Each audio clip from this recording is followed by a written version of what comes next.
Hey, hey, welcome back to the Patriot Patio. I'm your host, Uncle Willie, where our motto is, if you stay ready, you don't have to get ready. So with that being said, you know what day it is. Hump Day! That's right. Ain't really got a whole lot today, but I'm going to drag it out. I have that gift of gab, so I've been told.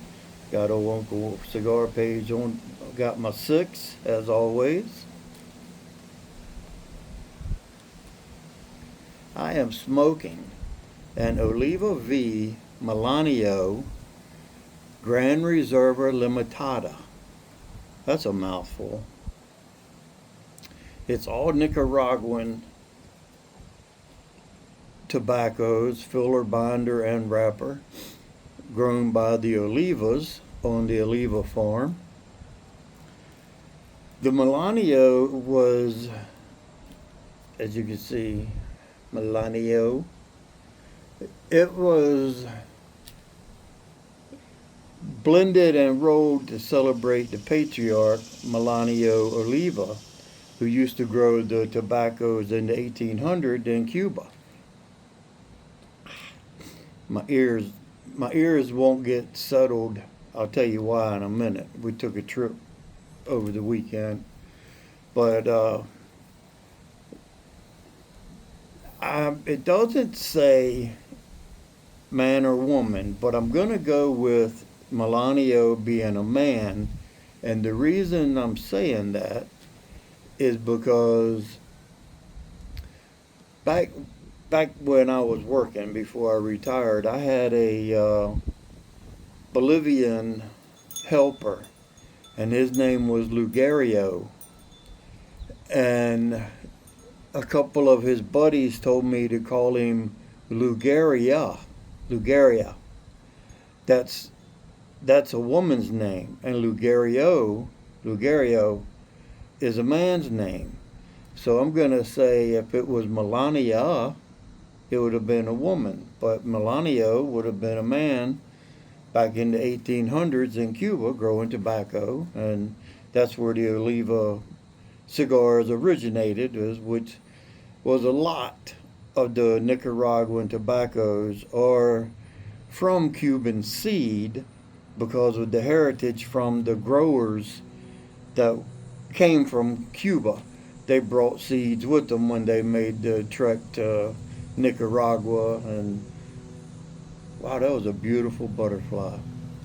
But anyway, that's how a lot of the tobaccos got its heritage from the forefathers that came from Cuba.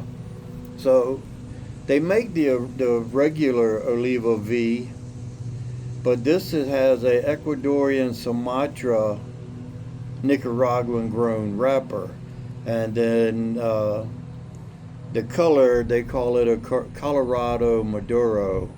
So it's a Maduro wrapper with Nicaraguan long fillers and binder to make up the cigar. It comes in a Churchill size, which this Churchill is a 7x50. 7 inches, 7 being 7 inches, and 50 being a 50 ring gauge.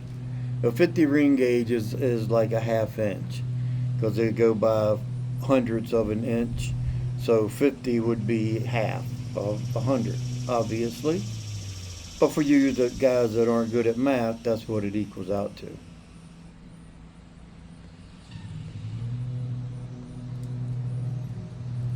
So there is the cigar review of the day for Wednesday, August 26, 2026. Today is my 20th year anniversary with my lovely wife, which you'll probably never see her on camera because that's the way wives are. They just don't want to participate in cigar or pipe tobacco videos. She don't like being in videos, period, but anyway, today's 20 years for us, and it's been a great 20 years. We stood beside each other through thick and thin, and we've made it work through all our ups and downs. So Cheers to me.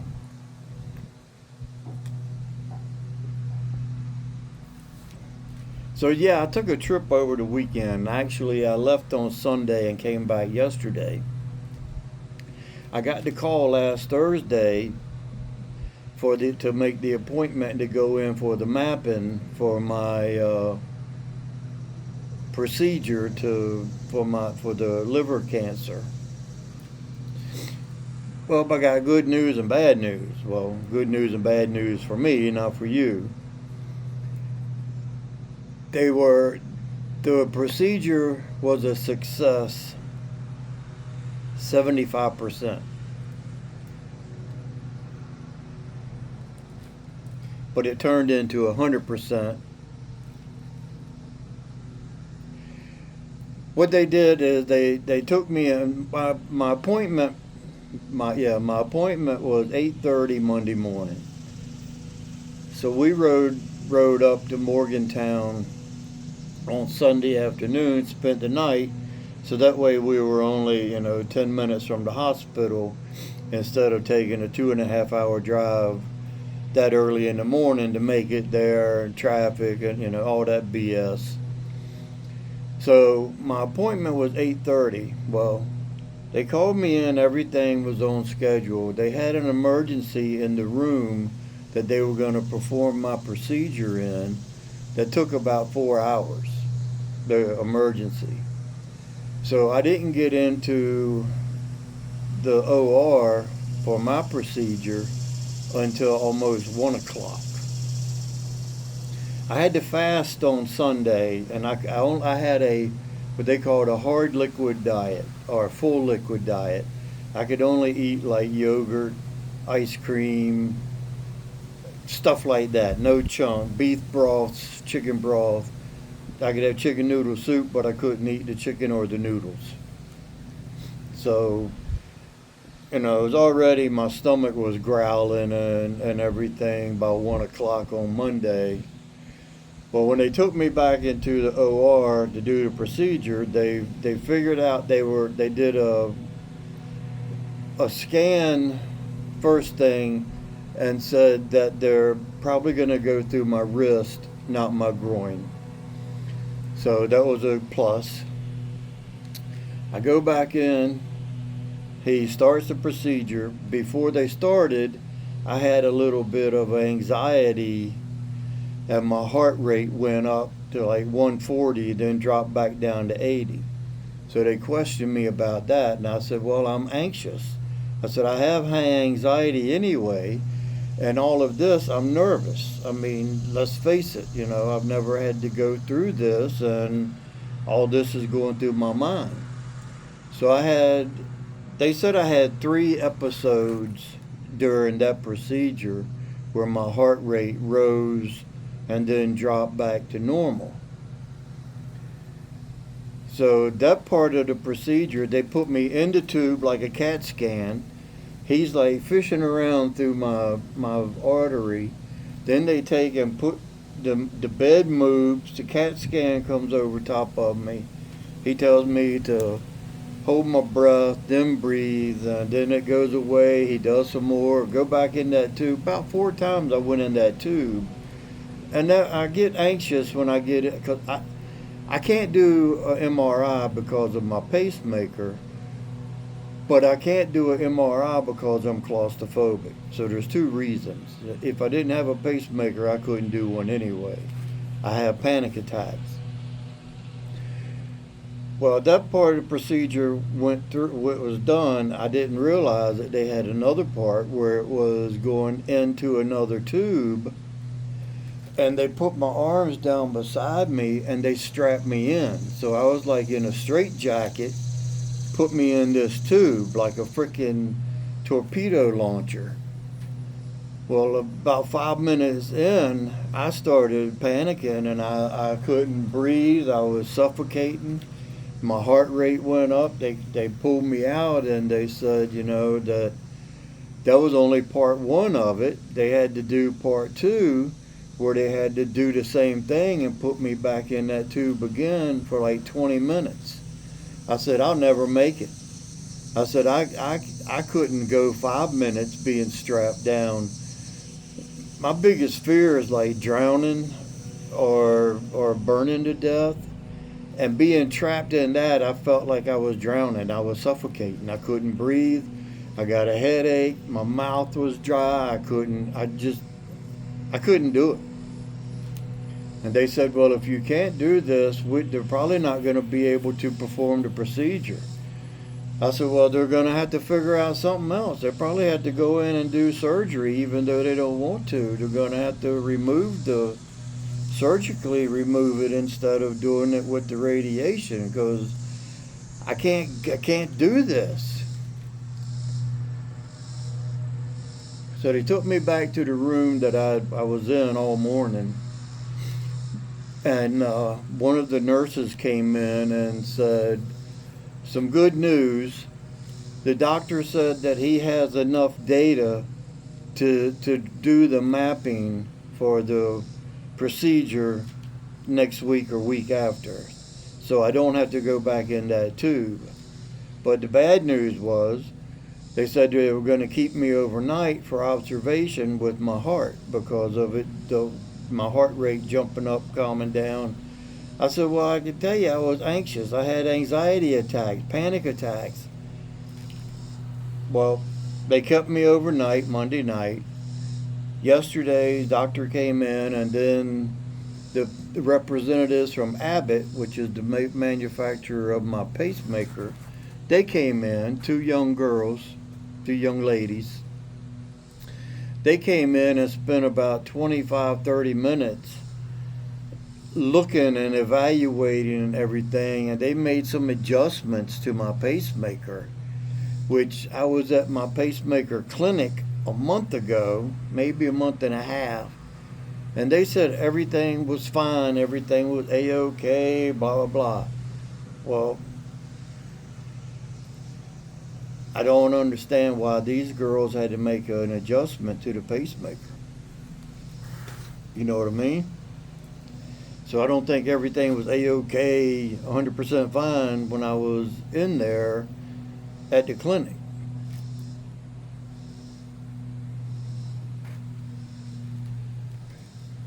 So when I finally got a room Monday night, they got me what they call a box lunch because the cafeteria was closed and everything, and I hadn't ate since the day before. And so they got me a box lunch, which was a turkey sandwich on a hamburger bun, which it was damn good. When you're hungry, almost anything is good. They give me that, a little fruit cup, and a cookie, and some goldfish, little crackers. And so I ate that like 9:30 Monday night. They put me on a cardiac diet, heart healthy, whatever. So yesterday for breakfast, I was able to have yogurt and fruit. Still no solid freaking food. Because I could only have on the menu that you get, you can only order what has a heart beside it. The menu wasn't that great to start with, but there was only like breakfast items. There's only like 4 things that had a heart beside it that I was able to eat.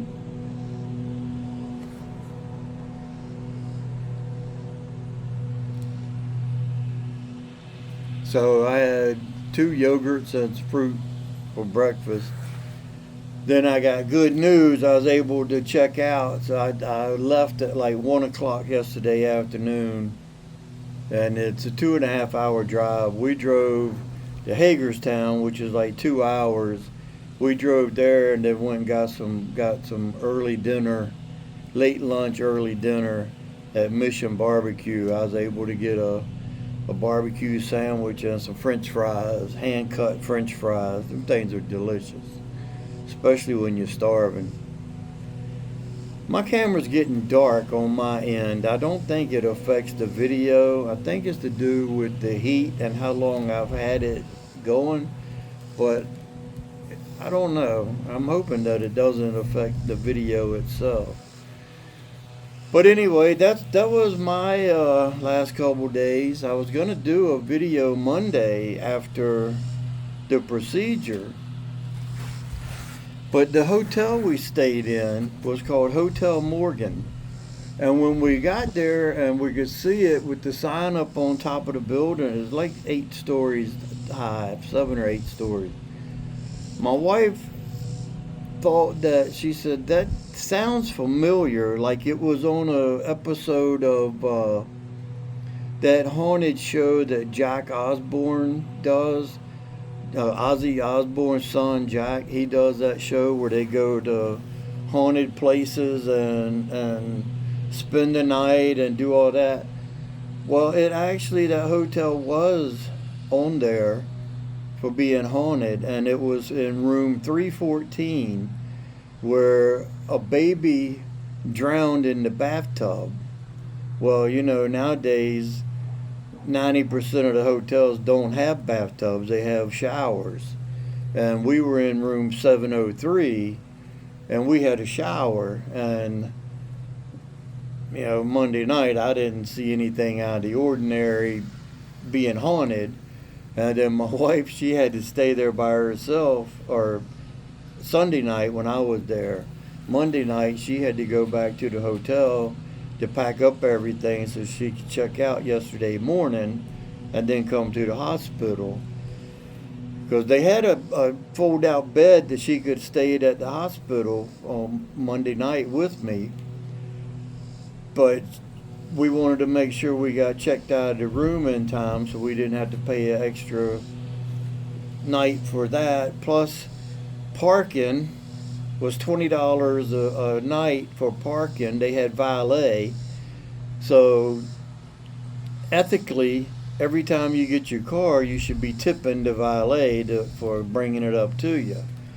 Well, we checked in on Sunday. He parked the car, then we went to the store later in the afternoon at Walmart for me to get some ice cream for my dinner. And so, of course, I gave him $5 for a tip. And then the next morning, when we went to go to the hospital, another $5 to go get the car. And then she had to pay another $5 when she got the car yesterday morning. But luckily, I was able to come home, and we didn't have to stay the second day at the hospital, and she was able to, she drove home, and because of my wrist, you can't see where they went in, it's just a little, but I can't lift or do anything with this hand, they said, for 3 or 4 or 5 days, because they don't want it to bust open the vessel inside and whatnot. So anyway, that's caught up, you know, what's been going on with me. I know I've done a couple videos about my health here recently, but some of you guys have inquired, so I wanted to inform you on it. Some of you guys probably, you know, don't really give a rat's ass, and probably stopped watching the video 10 minutes ago, which I don't blame you. If you're not into me, you're not into that. So anyway, I'm glad to be home. I will be doing something once all this is said and done. I will be doing something because I've gained quite a few subscribers, and I want to thank each and every one of you guys that have joined the Uncle Willie Patriot Patio team. I appreciate it. Remember, the YTPC stands for YouTube Patriot Community, not the Pipe Community, because there's too many anti-freedom and drama mamas in the YTPC in the pipe community. So I am trying to make this the YouTube Patriot Community, where we can talk about freedom and be open about it and not care what the other person thinks, which we don't care anyway, because in order for you to offend me, I must first value your opinion. So, with that being said, remember, freedom don't come free, it's won by the brave. See you guys.